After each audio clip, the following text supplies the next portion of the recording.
Pernahkah saat waktu subuh itu mata masih berat, badan masih malas bergerak, tapi azan sudah berkumandang, tapi hati rasanya nanti dulu deh sholatnya.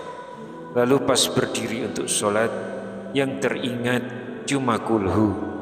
Padahal dulu hafal banyak, sekarang kok tinggal 1-2. Pertanyaannya, apakah ini tanda kemalasan? Ataukah ini tanda cinta? Dan bolehkah surat Al-Ikhlas dibaca di sholat subuh? Bismillahirrahmanirrahim. Assalamualaikum warahmatullahi wabarakatuh. Innal hamdalillah wassalatu wassalamu ala Rasulillah Sayyidina Muhammad ibni Abdillah wa ala alihi wa sahbihi wa mawalah, amma ba'du. Alhamdulillah, dengan izin Allah kita bisa dipertemukan kembali di channel ini. Mudah-mudahan berkumpulnya kita di sini merupakan amal soleh, sehingga kita bisa bertawasul dengan amal soleh tersebut. Salawat serta salam dipanjatkan pada pemimpin muhsinin Nabiullah Muhammad SAW. Semoga kedamaian dan berkah terus tercurah pada keluarga dan sahabatnya. Allahumma sholli ala Sayyidina Muhammad wa ala ali Sayyidina Muhammad. Sahabat yang dirahmati Allah, di tengah masyarakat kita, khususnya umat Islam Indonesia, subuh itu sering menjadi medan yang berat. Banyak yang tertidur, banyak yang terlambat, dan yang paling sering membaca surat yang pendek-pendek. Apalagi bagi orang tua yang sudah sepuh, yang dulunya hafal Al-Baqarah, sekarang tinggal hafalnya kulhu. Yang dulu semangat tahajud, sekarang justru butuh bantuan untuk wudhu. Pertanyaannya, apakah bacaan surat pendek saat subuh bisa mengurangi pahala kita? Sahabat sekalian, tema ini sangat penting. Bukan hanya bagi yang sudah lanjut usia, tapi juga untuk kita yang masih muda, yang suatu saat juga akan menua. Karena subuh bukan hanya soal bangun pagi, tapi soal disaksikan oleh malaikat. Penasaran apa rahasia dari bacaan subuh Rasulullah? Namun sebelum kita lanjut lebih dalam, silahkan tekan tombol like, subscribe, dan tuliskan doa serta hajat kalian di kolom komentar.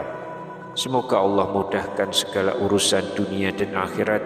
Semoga dari tulisan doa itu ada malaikat yang mengaminkan, dan dari satu klik kita menjadi amal jariah yang tidak terputus. Amin ya rabbal alamin. Mari kita sama-sama duduk dengan tenang. Kita renungkan bersama, pelajari bersama, karena ini bukan soal seberapa panjang bacaanmu, tapi seberapa dalam cintamu kepada Allah. Sahabat beriman yang dirahmati Allah, Allah Subhanahu wa Ta'ala telah berfirman dalam Al-Quran, dirikanlah sholat dari setelah matahari tergelincir sampai gelap malam, dan dirikanlah pula sholat subuh. Sesungguhnya sholat subuh itu disaksikan oleh para malaikat. Quran Surat Al-Isra ayat 78. Bayangkan, saat kita bangkit dari tidur, kemudian berdiri di depan Allah, bacaan kita disaksikan langsung oleh malaikat. Lalu kita bacanya asal-asalan, sayang sekali bukan? Dalam hadis yang diriwayatkan oleh Imam Ahmad, Rasulullah bersabda, dan Rasulullah membaca tiwalul mufassal di salat subuh.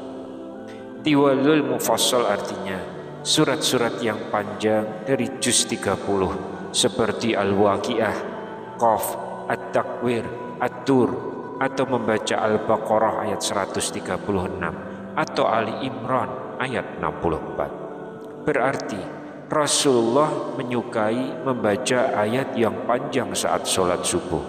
Namun Ustadz Adi Hidayat Hafizahullah menceritakan, ada seorang sahabat Nabi, tiap jadi imam selalu membaca kulhu atau Al-Ikhlas di setiap rakaatnya.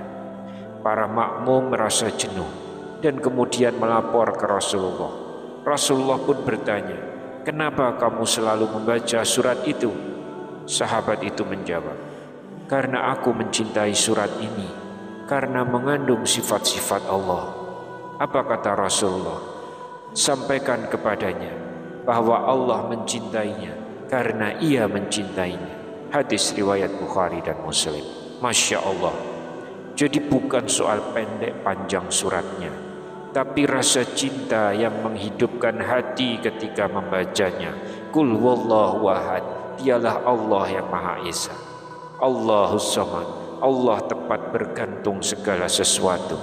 Lam yalid walam yulad, dia tidak beranak dan tidak diperanakkan. Walam yakullahu kufuwan ahad, dan tidak ada sesuatu pun yang setara dengannya. Quran Surat Al-Ikhlas ayat 1 sampai ayat 4. Surat ini memuat tauhid paling murni. Maka siapa yang mencintai surat ini, hakikatnya mencintai Allah. Adapun untuk bapak-bapak dan ibu-ibu yang sudah sepuh, kalau hafalannya tinggal Al-Fatihah dan Kulhu, tidak perlu minder. Itu bukan kekurangan, tapi kenangan dari cinta lama kepada Allah. Tapi kalau kita masih sehat, mari kita tambah hafalan walau 1 ayat. Karena sebaik-baik bekal adalah ilmu dan amal. Dari kisah sahabat Nabi tadi pun kita bisa mengambil hikmah bahwa boleh membaca surat Al-Ikhlas saat subuh. Bahkan jika dilakukan di tiap rakaat pun tetap sah. Yang penting karena cinta, bukan karena malas. Tapi tetap usahakan menambah hafalan. Dan jangan pernah remehkan Kulhu, karena itu surat cinta kepada Allah. Sahabatku, kalau video ini bermanfaat, silahkan share ke keluarga, ke grup WA pengajian, ke orang tua kita, ke teman-teman kita. Karena bisa jadi dari satu share kita ada orang yang jadi semangat bangun subuh. Ada yang kemudian jadi cinta membaca Al-Ikhlas, dan kita pun kecipratan pahala mereka sampai hari kiamat. Masya Allah. Semoga kita termasuk orang-orang yang dicintai Allah karena kita mencintainya lewat surat-surat sucinya. Wallahu a'lam bishawab. Wassalamualaikum warahmatullahi wabarakatuh.